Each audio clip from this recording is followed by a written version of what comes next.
Hi hello Andhraprabha టీవీకి స్వాగతం. ఇవాళ మనతో మాట్లాడడానికి సీనియర్ జర్నలిస్ట్ రవి గారు ఉన్నారు. Hi sir. Hi sir, Delhi ఎన్నికలు చూశారు. సో ఆప్కి ఢిల్లీలో ఒక భారీ ఎదురు దెబ్బే తగిలింది అనుకోవాలి. అసలు ఏమైంది సార్? కేజ్రీవాల్ గారికి ఇంత డ్రాప్ ఎందుకు వచ్చిందంటారు? ఒక 10 ఏళ్ల క్రితం వెనక్కి వెళ్తే కేజ్రీవాల్ అనే వ్యక్తి అన్నా హజారేతో కలిసి కొన్ని ఈ లోక్పాల్ బిల్లుకు సంబంధించి కొన్ని ధర్నాలు ఇవి చేస్తున్నప్పుడు ప్రపంచం మొత్తం ఆయన ఆకర్షించాడు. అలానికి మించి ఆయన ఒక ఇండియన్ రెవెన్యూ ఆఫీసర్, సో ఒక సెంట్రల్ పోస్ట్కి సంబంధించిన వ్యక్తి అనమాట. సో అతనికి నిజాయితీ ఉంది. ఈ యాంగిల్లో అతను చెప్పిన వాగ్దానాలు కొన్ని ఢిల్లీ ప్రజలు బాగా నమ్మారు. నమ్మిన తర్వాత ఆయనకి మొదటిసారి అవకాశం ఇచ్చారు. ప్లస్ మొదటిసారి అవకాశం ఇచ్చినప్పుడు అంటే మిగతా రాష్ట్రాలతో పోలిస్తే ఢిల్లీ కొంచెం డిఫరెంట్. ఎందుకంటే అక్కడ బాగా చదువుకున్న వాళ్ళు ఉంటారు. అక్కడ ఉన్న వాళ్ళలో 90% మంది చదువుకున్న వాళ్ళు సెంట్రల్ గవర్నమెంట్ ఎంప్లాయీస్ లేదా స్టేట్ గవర్నమెంట్ ఎంప్లాయీస్ ఉంటారు ఎక్కువ మంది. ఎందుకంటే అది మొత్తం మన రాజధాని ప్రాంతం కాబట్టి. సో అక్కడ ఉన్న వాళ్ళు సోషల్ మీడియాలో కానీ ప్లస్ రెగ్యులర్గా పేపర్ చదవటం కానీ plus day to day analysis కానీ వేరే వాళ్ళతో పోలిస్తే వాళ్ళ మెచ్యూరిటీ లెవెల్స్ చాలా ఎక్కువ ఉంటాయి. సో కాబట్టి బయట ఒక వార్త వస్తే ఒక వ్యక్తి కనిపిస్తే అతను ఎలాంటోడు ఏంటంటే వాళ్ళకున్న పరిజ్ఞానం బట్టి వాళ్ళు ఎనలైజ్ చేయగలరు. సో అలా ఎనలైజ్ చేసి ఒక గవర్నమెంట్ ఎంప్లాయీ రాజీనామా చేసి ఈ అవినీతికి వ్యతిరేకంగా పోరాడుతున్నాడు కాబట్టి ఇతని దగ్గర ఏదో సంథింగ్ ఉంది అని మొదటిసారి అవకాశం ఇచ్చారు. మొదటిసారి అవకాశం ఇస్తే ఆయన చాలా తక్కువ రోజుల్లోనే మళ్ళీ రాజీనామా చేసి మళ్ళీ ఎలక్షన్కి వెళ్ళాడు. మళ్ళీ వెళ్తే సో ఫస్ట్ టైం సరిగ్గా ఏం చేయలేకపోయాడు కాబట్టి మళ్ళీ ఇంకోసారి అవకాశం ఇద్దామని చెప్పి ఆయనకి 2 సార్లు అవకాశం ఇచ్చాడు. 2 సార్లు అవకాశం ఇచ్చినప్పుడు ఈసారి అవకాశాన్ని మాత్రం చాలా జాగ్రత్తగా విడిచిపెట్టుకున్నాడు కేజ్రీవాల్.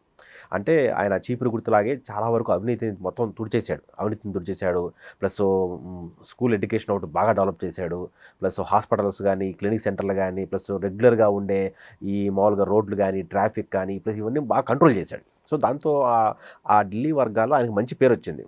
అదే టైంలో సెకండ్ టైం ఆయన ముఖ్యమంత్రి అయినప్పుడు ఆయనకి ఈ బీజేపీ వాళ్ళ నుంచి బాగా విపరీతమైన ఎదురు దెబ్బలు తగ్గింది. సో దీంతో ఆయన మీద ఈ ఢిల్లీ ప్రజలకు ఒక రకమైన సానుభూతి వస్తే ఆ సానుభూతితో ఆయన ఎలక్షన్కి వెళ్తే మళ్ళీ 3సారి గెలిచాడు. అంటే అప్పుడు కొన్ని కార్యక్రమాలు చేశాడు. డెవలప్మెంట్ని ప్రజలు చూశారు, చాలామంది మెచ్చుకున్నారు. మన దగ్గర నుంచి కూడా కొంతమంది అధికారులు వెళ్ళి అక్కడ స్కూల్స్ ఎలా రన్ అవుతున్నాయి, ఉచిత విద్య ఎలా రన్ చేస్తున్నారు, స్కూల్స్ని ఎలా అల్ట్రా మోడర్న్గా తీర్చిదిద్దారని వెళ్ళి మన వాళ్ళు కూడా చూసి వచ్చారు వెళ్ళి. సో దాంతో ఇది ప్లస్ బీజేపీ కూడా ఆయన కార్నర్ చేస్తుంది. బీజేపీ ఆయన్ని బాగా సరిగా పరిపాలన చేసుకొనివ్వట్లేదు. ఈ లెఫ్టినెంట్ గవర్నర్లతో మాటి కేసులు వేస్తుంది. ప్లస్ వాళ్ళు తీసుకున్న విధానపర నిర్ణయాలని అడ్డుకుంటుంది అని ఒక రకమైన ఒక సింపతి వచ్చింది ఆయనకి. సింపతి ప్లస్ డెవలప్మెంట్ ఈ రెండు కలిపి కేజ్రీవాల్ 3సారి మళ్ళీ అధికారంలోకి వచ్చాడు. అయితే సింపతి ప్రతిసారి వర్కౌట్ అవ్వదు. ఈసారి అదే జరిగింది. ఈసారి ఏం జరిగింది? ఈసారి కూడా కేజ్రీవాల్ అరెస్ట్ అయ్యాడు, జైలు కూడా వెళ్ళాడు, జైల్లో ఉన్నాడు. సో జైల్లో ఉన్న తర్వాత బీజేపీ గవర్నమెంట్ ఆయన్ని కొంచెం ఇబ్బంది పాలు చేస్తాను అని జనాలు ఫీల్ అయినా కానీ ఈసారి మాత్రం జనాలు ఎందుకో కేజ్రీవాల్ నమ్మలేదు. సో అంటే దానికి తోడు ఏంటంటే ఈ అవినీతి, ఈ లిక్కర్ స్కామ్ ఒకటి, అవినీతి స్కామ్లు ఒకటి, ప్లస్ ఈ ఎడ్యుకేషన్ సంబంధించిన స్కామ్లు కూడా ఇవన్నీ వరుసగా బయటపడి జనాలు ఏమైనా ఫీల్ అయ్యారంటే నిప్పు లేదే పొగరాదు కదా. సో బీజేపీ వాళ్ళైనా లేని ఆబ్జెక్ట్ని ఎందుకు లేని కేసుల్ని ఎలా పెడతారు? సో కేసు పెట్టారంటే కొంతమంది జైలుకి వెళ్ళారంటే సంథింగ్ ఏదో ఉంది కదా అనే ఒక దృక్కోణం ప్రజల్లో వచ్చింది. సో ఆ దృక్కోణంతోనే సో అది కాక దానితోడు ఒక వ్యక్తికి 3 సార్లు అవకాశం ఇచ్చారు. 4వసారి ఇంకోసారి ఎందుకు అవకాశం ఇవ్వకూడదు? అందుకని 3 సార్లు అవకాశం ఇచ్చాం. 3 సార్లు ఆయన ఎంతో కొంత చేశాడు. కొన్ని కేసులు కూడా ఇరుక్కున్నాడు. ఆ తర్వాత ఇప్పుడు బీజేపీ వాళ్ళు ఎప్పటి నుంచి అడుగుతున్నారు కదా, దాదాపు 27 ఏళ్ల తర్వాత ఢిల్లీలో బీజేపీ అధికారం చేపట్టబోతుంది. ఇది చాలా పెద్ద రిమార్క్ అని చెప్పుకోవచ్చు. ఎందుకంటే ఢిల్లీలో అధికారం చేపడితే వాళ్ళకి చాలా బెనిఫిట్స్ ఉంటాయి. ఆ చుట్టుపక్కల కానీ వాళ్ళు నిర్ణయాలకు కానీ ఢిల్లీ అనేది ఎప్పుడు రోల్ మోడలే. అందుకని ఢిల్లీలో చేసే అభివృద్ధి కార్యక్రమాలు చాలా త్వరగా ఇండియా మొత్తం లైమ్లైట్లోకి వస్తాయి. అందుకని బీజేపీ కూడా స్పెషల్గా కాన్సన్ట్రేషన్ చేసి ఈసారి ఎట్లాగైనా సరే కేజ్రీవాల్ని ఓడించాలని ఫిక్స్ చేసుకుంది. అందుకని ఏం చేసింది? కేజ్రీవాల్ కన్నా గొప్ప పనులు చేస్తాం వాళ్ళు ఏం చెప్పలేదు. కేజ్రీవాల్ ఏమైతే చేశాడో అవే మేము కూడా చేస్తాం. ఈసారి వాళ్ళు చేసింది అదే. ఈసారి వాళ్ళు చేసిన వాగ్దానం ఏంటంటే కేజ్రీవాల్ గతంలో అయితే ఎలా అయితే స్కూల్స్ కట్టించాడో ప్లస్ ప్రైమరీ క్లినిక్స్ ఎలా అయితే పెట్టించాడో ఇవన్నీ ఏవైతే డెవలప్మెంట్ చేశాడో అవే మేము కూడా చేస్తాం అని, అది కావాలని ఇంకొంచెం ఒక అడుగు ఇంకా ఎక్కువ చేస్తాం తప్ప ఏమాత్రం తగ్గించమని ఒక భరోసా కల్పించారు. దీని తోడు వాళ్ళ మంత్రి సిసోడియా కానీ ఈయన కానీ జైలుకి వెళ్ళటం ప్లస్ జైలుకి వెళ్ళినా కానీ సో మంత్రివర్గాన్ని జైలుకి వెళ్ళినా కానీ సరే ఆ అడ్మినిస్ట్రేషన్ సరే కుదరపోయినప్పుడు వెంటనే రాజీనామా చేసి వేరే వాళ్ళకి అప్పగించడం బాగా లేట్ తీసుకున్నాడు. దీంతో ఏంటంటే ప్రజలు విసిగిపోయారు. సో సంథింగ్ ఏదో జరుగుతుంది. సో లిక్కర్ స్కామ్ అనేది ఇండియా వైడ్ మన తెలంగాణలోనూ ప్రకంపన సృష్టించింది, అది అందరికీ తెలిసింది. సో ఈ నేపథ్యంలో ఈసారి ఎందుకు ఇంకోసారి అవకాశం ఇవ్వకూడదు అని ప్రజలు ఆలోచించారు. దీనితోడు కేజ్రీవాల్ ఘోరంగా ఓడిపోవడానికి ప్రధాన కారణం కాంగ్రెస్ పార్టీ. కాంగ్రెస్ పార్టీ ప్రధాన కారణం. అక్కడ 3 పార్టీలు ఉన్నాయి, 3 పార్టీలు సమానంగా ఉన్నాయి, 3 పార్టీలకి మంచి పలుకుబడి ఉంది. కానీ 3 పార్టీలకు ఉన్నప్పుడు ఆటోమేటిక్గా ఒక పార్టీకి గంపకొత్తగా ఓట్లు పడుతున్నప్పుడు మిగతా పార్టీకి ఆటోమేటిక్గా షేర్ అవుతాయి కదా. అదే జరిగింది ఆప్కి. ఇప్పుడు ఆప్ మీద కొంచెం జనాలకి కొంచెం మైనస్ పాయింట్లు, కొంచెం నిరాశ ఉందనుకుంటే అప్పుడు వాళ్ళు ఏం చేస్తారు, బీజేపీ కొట్టేస్తారు, లేదంటే కాంగ్రెస్ కొట్టేస్తారు. సో వాళ్ళకి ఇక్కడ 2 ఆప్షన్స్ ఉన్నాయి. సో అప్పుడు ఏమైందంటే ఈ బీజేపీ మీద ఉన్న ఈ నిరాశ, ఈ నిస్పృహ ఇవన్నీ కలిపి మైనస్ ఓట్ బ్యాంకింగ్ అనేది చీలిపోయింది. ఆప్ విషయంలో, కాంగ్రెస్ విషయంలో చీలిపోయింది. దీంతో మెజారిటీ స్థానాలు బీజేపీకి వచ్చినాయి.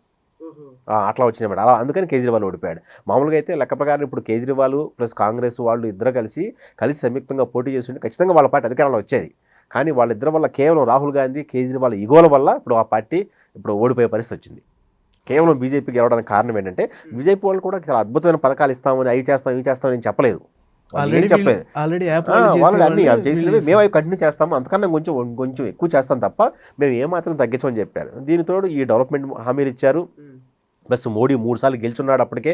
మరి 3 సార్లు గెలిచాడు. 3 సార్లు గెలిచిన పార్టీకి అధికారం ఇస్తే మన ఢిల్లీకి ఇంకా ఎక్కువ చేస్తాడని కూడా ప్రజలు ఆలోచించారు. దీనితోడు కేసులు, అన్నిటికీ మించి ఢిల్లీ ప్రజలు ఈసారి బీజేపీకి ఓటు వేయడానికి ప్రధాన కారణం 12 లక్షల ఇన్కమ్ ట్యాక్స్ 12 లక్షల రాయితీ అనేది అనౌన్స్మెంట్ చేశారు. అక్కడ ఉన్న వాళ్ళందరూ ఆ పరిధిలోకి వచ్చేవాళ్ళే. ఢిల్లీలో ఉండే వాళ్ళు అందిందా చెప్పాను కదా, central government employees, state government employees, private employees ఢిల్లీలో చాలామంది ఉంటారు. చాలా మంది ఉంటారు. అసలు మ్యాక్సిమం 100 మందిలో 90 మంది వాళ్ళే ఎక్కువ మంది ఉంటారు. వాళ్ళందరికీ ఇప్పుడు ఇన్కమ్ ట్యాక్స్ బెనిఫిట్ వస్తుంది. ఎలక్షన్ జరిగింది ఇప్పుడు 5వ తారీఖు. నిర్మలా సీతారామన్ బడ్జెట్ ప్రవేశపెట్టింది ఇప్పుడు ఫిబ్రవరి 1వ తారీఖు. సో ఫిబ్రవరి 1వ తారీఖు ప్రవేశపెట్టింది 12 lakhs ఇన్కమ్ ట్యాక్స్ అనేది వాళ్ళకి చాలా ఎఫెక్ట్ చూపించింది. సో దీంతో ఆటోమేటిక్గా అందరూ బీజేపీకి వేశారు. నెగిటివ్ ఓటు ఉంది కదా, నెగిటివ్ ఓటు కాంగ్రెస్ మధ్య, ఆప్ మధ్య చిరిపోయింది. సో దీంతో చివరికి కేజ్రీవాల్ కూడా ఓడిపోవాల్సి వచ్చింది. కేవలం 3,280 ఓట్లు ఎంత తేడా ఓడిపోయాడు. సో ఓడిపోవడం అనేది ఎవరైనా ఇండియాలో ఇప్పుడు రాహుల్ గాంధీ, ఇప్పుడు ఇందిరాగాంధీ, పవన్ కళ్యాణ్, ఎన్టీ రామారావు లాంటి పెద్దలు ఓడిపోయారు. కేజ్రీవాల్ ఓడిపోవడం పెద్ద గొప్ప ఏం కాదు. కాకపోతే ఏంటంటే ప్రజలు ఈసారి కొంచెం కొత్త ప్రభుత్వాన్ని చూస్తారు. 3 సార్లు నీకు అవకాశం ఇచ్చినప్పుడు నువ్వు 3 సార్లు అద్భుతంగా చేసి 4వసారి కూడా ఇంకా అద్భుతంగా చేయడానికి ప్రణాళికలు రూపొందించుకోవాలి. నువ్వు లేచిన దగ్గర నుంచి నువ్వు బీజేపీని తిడతావు, వాళ్ళతో వీళ్ళతో నువ్వు అడ్మినిస్ట్రేషన్ ఎక్కడ చేసావు అంటే ఎక్కడ సార్? ఇక్కడ లిక్కర్ స్కామ్ లో లాక్ చేశారు కదా కేజ్రీవాల్ని. అవును, లిక్కర్ స్కామ్ లో లాక్ చేశారు. మరి లిక్కర్ స్కామ్ అసలు జరగకుండా, ఇప్పుడు అసలు లిక్కర్ స్కామే లేకుండా అలా కేసు పెడతారా? పెట్టలేరు కదా. అంటే సంథింగ్ ఏదో జరిగింది. అది అందులో కేజ్రీవాల్ ప్రమేయం ఉందా లేదా, వాళ్ళు తప్పు చేశారా లేదా సెకండరీ విషయాలు. అసలు మామూలు నిప్పులేందే పొగరాదు కదా. సో సంథింగ్ జరిగింది కాబట్టి ప్రజలు నమ్మారు. అందుకని అది ఒక మైనస్ పాయింట్, చాలా పెద్ద మైనస్ పాయింట్. అది కాక మళ్ళీ జైలుకి వెళ్ళాడు. సో జైలుకి వెళ్ళిన వ్యక్తి మరి ఏమన్నా పోరాటంలా చేశాడా? చేయలేదు. జైల్లో నుంచే ముఖ్యమంత్రిలా ఉంటా అన్నాడు కొన్నాళ్ళు. ఆ తర్వాత మళ్ళీ వేరే లేడీని, ఆతిషిని ముఖ్యమంత్రిని చేశాడు. సో అక్కడి నుంచి కూడా బీజేపీతో ఫైట్ చేస్తారు. సెకండ్ టైం బీజేపీతో ఆయన ఫైట్ చేసిన విధానం జెన్యూన్ పోరాటం, కానీ 3వసారి ఫైట్ చేసిన విధానం జెన్యూన్ పోరాటం కాదు.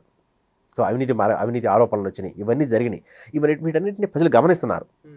సో అది కాక అధికారంలో ఉండే పార్టీకి ఖచ్చితంగా నెగిటివిటీ ఉంటుంది, కొన్ని మైనస్ పాయింట్లు ఉంటాయి. వాళ్ళు ఎంత అభివృద్ధి చేసినా ఎంతో కొంత నిరాసక్తి ఉంటుంది. ఆ నిరాసక్తిని ప్లస్గా మార్చుకోవాలంటే నువ్వు కాంగ్రెస్ పార్టీని కూడా కలుపుకొని వెళ్తే ముందు నువ్వు బాగుండేది. కానీ వాళ్ళు కలుపుకోకుండా కేవలం ఒంటెద్దు పోవడం వల్ల వాళ్ళిద్దరు కొట్టుకుని ఇప్పుడు బీజేపీ అధికారంలో తీసుకొచ్చారు. అది అప్పుడు 3 సార్లు బీజేపీ గెలుపు అంతే, కేవలం దానివల్ల జరిగింది. సో ఇప్పుడు వీళ్ళిద్దరూ కలిసి నిజంగా ఇద్దరు కూర్చొని మాట్లాడుకుంటే, గతంలో పంజాబ్లో కలిసి పోటీ చేశారు కదా, ఈ ఢిల్లీకి వచ్చేసరికి ఏమైందంటే ఓవర్ కాన్ఫిడెన్స్. సో పంజాబ్ అని గెలిచేస్తాం అందుకని. సో ఆల్రెడీ 3 సార్లు గెలిచాం, 4వసారి గెలవలేమా? ఢిల్లీ ప్రజలు చదువుకున్న వాళ్ళు కాబట్టి వాళ్ళన్నీ బేరీజు వేసుకున్నారు. ఎందుకంటే రాజకీయాల్లో ఏ పార్టీకి ఒకేసారి అధికారం ఇవ్వకూడదు. కొన్ని మన రాష్ట్రాల్లో పశ్చిమ బెంగాల్ కానీ, ఒరిస్సా కానీ అట్లా బాగా ఎక్కువసారి పరిపాలించారు. కానీ చూస్తే మరి డెవలప్మెంట్ ఏం జరిగింది?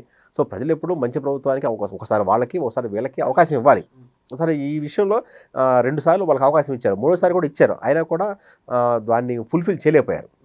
అయినా 27 ఏళ్ల తర్వాత బీజేపీకి అధికారం ఇచ్చింది, మరి బీజేపీ ఏం చేయగలదు?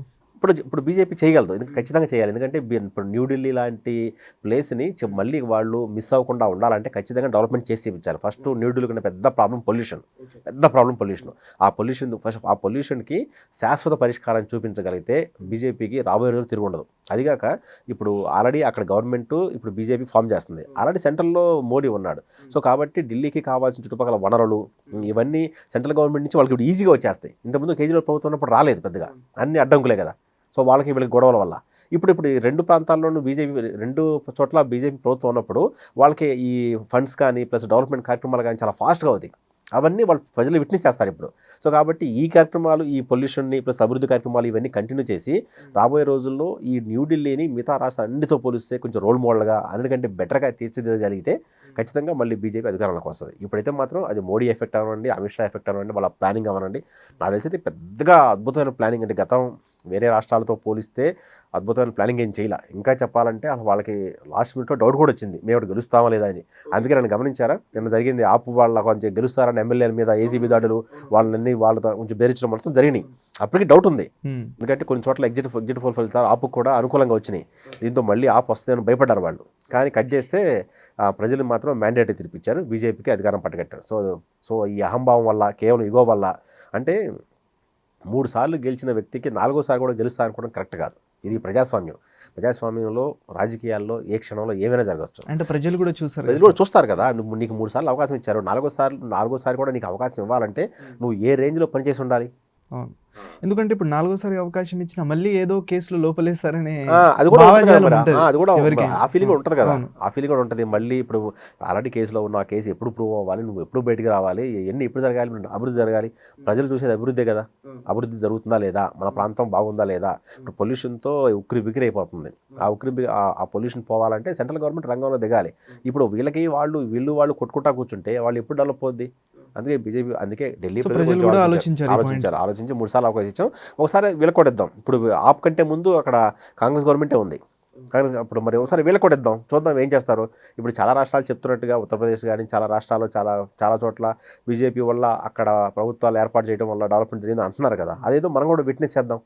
అందుకే ఆలోచించారు. అందుకని ఇంతకు ముందు బడ్జెట్ లో కూడా బీహార్కి బాగా నిధులు ఇచ్చారు. వీళ్ళకి కూడా రావచ్చు కదా, వచ్చే ఇప్పుడు ఎన్నికలు ఉన్నాయి, ఇప్పుడు ఎన్నికలు అయిపోయినాయి.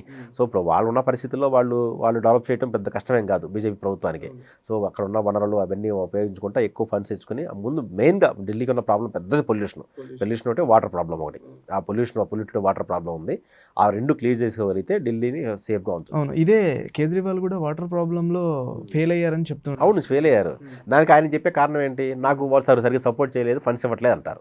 ఓకే, మళ్ళీ సెంట్రల్ దగ్గరికి ప్లస్ రెండు సరిగా పనిచేసుకొని ఇవ్వట్లేదు. మాట్లాడితే నాకు లెఫ్టినెంట్ జనరల్కి కొరిగిలు పెడుతున్నారు, ఆయన వచ్చి మేము చేసే పనుల్లో మేము చేసే నిర్ణయాలు అడ్డుకుంటున్నారు అని అట్లా అన్నారు. సో అంటే అది జనాలు సెకండ్ టైం నమ్మారు, కానీ థర్డ్ టైం మాత్రం నమ్మలేదు. ఎందుకంటే నువ్వు చేసే వ్యక్తి అయితే చేసుకుంటా వెళ్ళిపోవాలి తప్ప మధ్యలో ఇలాంటివి ఉండకూడదని వాళ్ళు ఫీల్ అయ్యారు. అందుకని చెప్పి అది కూడా ప్రజలు కూడా ఇప్పుడు కొత్తదనం కోరుకుంటారు కదా, ఒకేసారి ఒకే రొటీన్గా ఉండాలి అనుకోరు.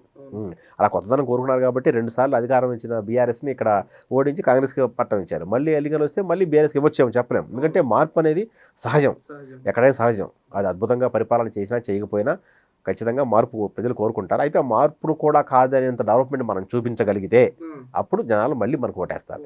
సో ఆ అభిప్రాయాన్ని ఈసారి, ఆ నమ్మకాన్ని ఈసారి కేజ్రీవాల్ ఇవ్వలేకపోయాడు. సో ఈ నమ్మకాన్ని అయితే ఒకసారి ఛాన్స్ అయితే బీజేపీకి ఇచ్చారు. మరి సో ఏం జరుగుతుంది, డెవలప్మెంట్ ఎంత దాకా వస్తుందో ఇంకో 5 సంవత్సరాలు ఆగితే కానీ చెప్పలేము.